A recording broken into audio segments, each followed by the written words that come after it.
आप देख रहे हैं मुजफ्फरनगर रेडियो समाचार बुलेटिन। अब पुराने जमाने का रेडियो नए अंदाज में। जिले में रविवार को कोरोना ने सभी रिकॉर्ड तोड़ते हुए 569 संक्रमितों के साथ 2 लोगों पर आत्मघाती प्रहार करते हुए उनकी जीवन लीला समाप्त कर दी। कोरोना ने अब तक के एक दिन में सबसे अधिक मामलों में 569 की संख्या दर्ज कराई है। कोरोना संक्रमित आने से जिले में कोरोना का खौफ देखा जाने लगा है। सबसे बड़ी चौंकाने वाली बात ये रही कि अकेले 325 मामले मुजफ्फरनगर शहर से सामने आए हैं, जिनमें गांधी कॉलोनी से 19, गांधीनगर से 10, आदर्श कॉलोनी से 10, साउथ सिविल लाइन से 17, नॉर्थ सिविल लाइन से 11, रोडवेज के निकट 12, रामपुरी से 12, भरतिया कॉलोनी से 10 और नई मंडी से 24 पॉजिटिव मामले सामने निकल कर आए, जबकि गांव देहात कस्बों से 244 मामले सामने आए हैं। रविवार को जिले में पहुंचे डीआईजी उपेंद्र अग्रवाल ने सेक्टर मजिस्ट्रेट व पुलिस अधिकारियों की मीटिंग ली, जिसमें उन्होंने निर्देश जारी करते हुए त्रिस्तरीय पंचायत चुनाव को सुव्यवस्थित एवं पारदर्शिता ढंग से संपन्न कराने की बात कही। उन्होंने कहा कि हर बूथ पर पर्याप्त फोर्स की उपलब्धता रहेगी। उन्होंने ये भी कहा कि यदि कोई कठिनाई आती है तो उसे छुपाएं नहीं, बल्कि उच्च अधिकारियों की जानकारी में लाएं। उन्होंने कहा कि अपने विवेक एवं निर्णय से समस्या का समाधान करें, भ्रमणशील रहकर शांतिपूर्ण तरीके से चुनाव संपन्न कराएं। उन्होंने कहा कि शांतिपूर्ण चुनाव में बाधा उत्पन्न करने वाले तत्वों से सख्ती से निपटे। शामली में रविवार को पूर्णतः कर्फ्यू का असर देखा गया, जिसके चलते मुख्य बाजारों सहित छोटी बड़ी सभी मार्केटें बंद रही। कोविड-19 के बढ़ते प्रभाव को देखते हुए सरकार द्वारा पूरे प्रदेश में 35 घंटे का कोरोना कर्फ्यू लगाया गया था, जिसके चलते जनपद शामली में भी कोरोना कर्फ्यू लगाया गया था, जिसका असर भी शहर में देखने को मिला। इस दौरान शामली के मुख्य बाजारों को प्रशासन द्वारा सैनिटाइज भी कराया गया। शनिवार रात 8 बजे से सड़कों पर सन्नाटा पसरा दिखा। शहर की सड़कों पर केवल पुलिस और आवश्यक सेवाओं से जुड़े लोग ही नजर आए।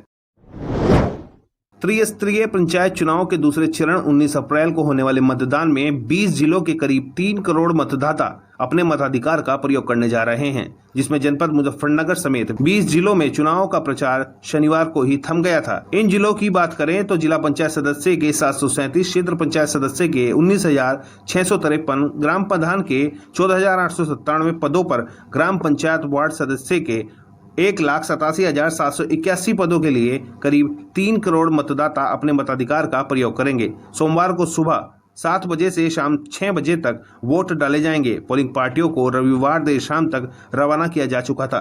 राज्य निर्वाचन आयोग ने मतदान को सकुशल संपन्न कराने के लिए तकरीब 23 पर्यवेक्षक नियुक्त कर उन्हें महत्वपूर्ण जिम्मेदारियों के साथ तैनात भी कर दिया है। जनपद में त्रिस्तरीय पंचायत चुनाव को सकुशल संपन्न कराने व शांति सुरक्षा कानून व्यवस्था के दृष्टिगत जिले के सभी क्षेत्राधिकारी व थाना कोतवाली प्रभारियों ने अपने अपने क्षेत्र गांव देहात में भारी पुलिस बल के साथ फ्लैग मार्च निकाला। साथ ही सभी प्रत्याशियों से वार्ता कर सख्त हिदायत भी दी गई कि चुनाव के दौरान यदि कोई प्रत्याशी चुनावी प्रक्रिया को बाधित करता है तो उसके विरुद्ध कठोर कार्रवाई की जाएगी। त्रिस्तरीय पंचायत चुनाव को सकुशल संपन्न कराने हेतु एसएसपी अभिषेक यादव द्वारा सभी थाना क्षेत्रों में पोलिंग पार्टियों का निरीक्षण कर आवश्यक दिशा निर्देश देते हुए उनको वहां से रवाना किया। साथ ही सभी को सतर्क रहने, सुरक्षा व्यवस्था कायम रखने तथा कोविड-19 के सुरक्षा एवं बचाव के दृष्टिगत नियमित मास्क पहनने, सैनिटाइज का प्रयोग करने हेतु निर्देशित किया गया। इतना ही नहीं, पोलिंग बूथ पर आने वाले वृद्ध एवं दिव्यांगों की मदद करने तथा चुनाव के दौरान किसी भी प्रकार की समस्या न हो, उसको लेकर भी उच्च अधिकारियों को तत्काल सूचित करने के निर्देश दिए गए हैं। देश में कोरोना के आतंक के बीच अब एक और बड़ी समस्या ने देश को झंझोड़ कर रख दिया है।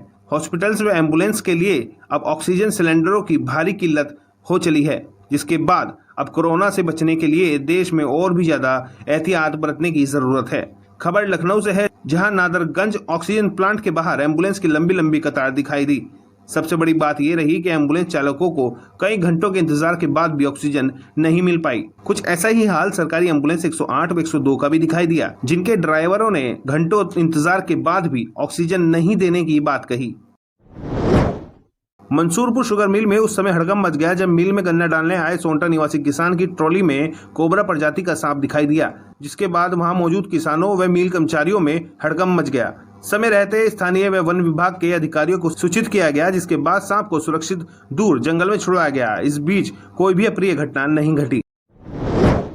शुक्रवार के स्वामी कल्याण देव एस इंटर कॉलेज में चुनाव ड्यूटी को लेकर कर्मचारियों में अफरा तफरी का माहौल देखा गया, जहां पोलिंग पार्टी के रवाना होने के लिए कर्मचारियों ने अपनी बारी आने का इंतजार नहीं किया और भीड़ में खुद ही सोशल डिस्टेंसिंग की धज्जे उड़ाते दिखाई दिए। हम आपको बताते चले कि चुनाव ड्यूटी प्राप्त करने के लिए शुक्र तीर्थ में सुबह से ही भीड़ जुटना शुरू हो गई थी, लेकिन व्यवस्था धीरे धीरे बिगड़ती चली गई और कोविड नियमों का उल्लंघन होता दिखाई दिया, जिसके चलते वहां की व्यवस्था पर सवाल भी खड़े हुए।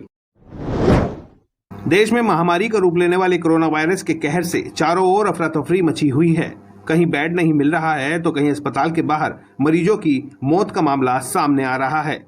कोरोना वायरस की चौथी लहर को बेहद खतरनाक बताते हुए एम्स निर्देशक रणदीप गुलेरिया ने कहा कि इससे पहले कोरोना वायरस से बचाव के लिए जो किया जा रहा था वही फिर से करने की जरूरत है, तभी इस संक्रमण से बचा जा सकता है। आप हमारे इस रेडियो समाचार को सुनने के बाद हमारे चैनल को सब्सक्राइब करना ना भूलें, साथ ही इसको शेयर कर बेल आइकन पर भी क्लिक करें। अब आप दिन भर की खबरें हमारी वेबसाइट www.muzaffarnagarBulletin.co.in पर भी देख सकते हैं। धन्यवाद।